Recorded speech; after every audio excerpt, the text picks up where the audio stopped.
Ah.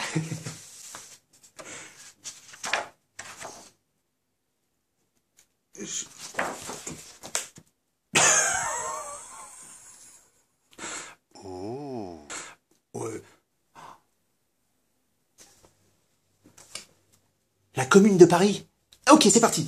Alors voilà, il est 1840 et quelques, on est en France. Alors avant la France, c'était des forêts giboyeuses, des champs, des ruisseaux, des insectes, attends, des usines, des villes qui grossissent, des cheminées, de la vapeur, un train. C'est la révolution industrielle. Et pour faire marcher tout ça, eh ben, il y a les ouvriers. Alors, ils sont pauvres, guenilles, les femmes, les enfants, tout, mais ils sont misérables.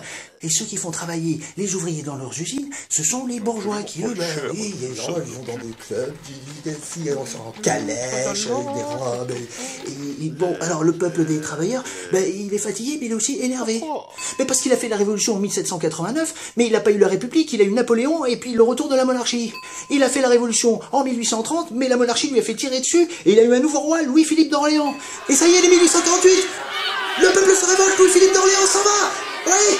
Mais le général Cavaignac arrive avec ses canons, il dit oh, il massacre tout le monde.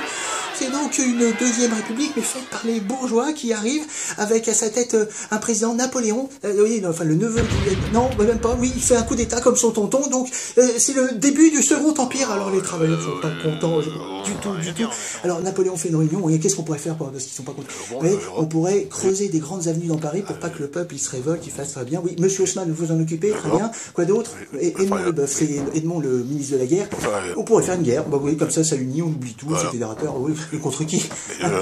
Ah oui, ah bah alors lui c'est Bismarck, un général de Prusse qui veut faire une guerre pour unir tous les Allemands dans un même État plein d'Allemands, l'Allemagne. Alors, ah bah la guerre est déclarée, 1870. Allez, Napoléon prend une dérouillée, il est capturé ainsi qu'une partie de son armée. Alors la nouvelle arrive à Paris et Auguste Blanqui, ça y est, et ses camarades proclament la République démocratique et sociale. Seulement, les Allemands sont là aux portes de Paris, ils font le siège. On a faim. Plus rien à manger, on mange du rat, du chat, des éléphants, du zoo. Qu'est-ce qui se passe là-bas à Versailles?